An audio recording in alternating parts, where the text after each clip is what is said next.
এই সমস্ত মানুষেরা সাহায্যের হাত বাড়িয়ে দিয়েছে। তো অনেকের মনে অনেক সংশয় থাকবে, প্রশ্ন থাকবে, তো এই যে উনি ওনাদেরকে বুঝাচ্ছেন,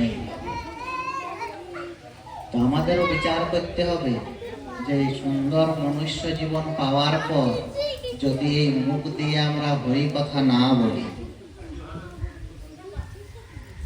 দয়া করে পাশে যারা দাঁড়িয়ে আছেন এখন আবল তাবল কোনো কথা বলবেন না। হরে কৃষ্ণ। যদি আপনারা কানে শুনতে পাচ্ছেন, এখন আমার কথা হবে, এখানে অন্য কোনো কথা হবে না। তো আমি বলবো, আর সেই সাথে সাথে আচ্ছা পরিস্থিতিটা আমি বোঝাই আপনাদেরকে।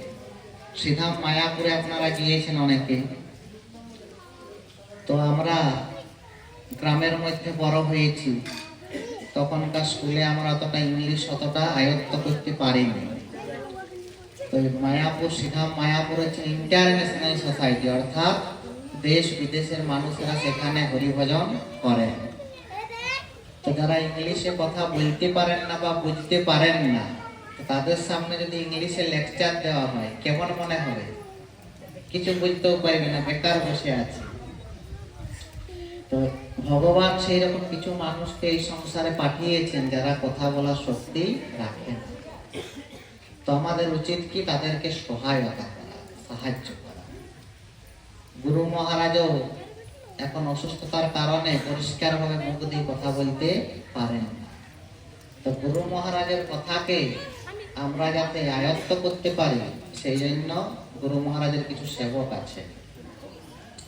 তো পশু পাখি কীটাতে বলিতে না পারে, চৈতন্য চরিতামৃতে একটি শ্লোক আছে যে পশু পাখি এরা কথা বলতে পারে না, কিন্তু হরিনাম বা ভাগবত কথা এতটাই মাহাত্ম্য যে তারা যদি কান দিয়ে শ্রবণও করে তাহলে কি হবে?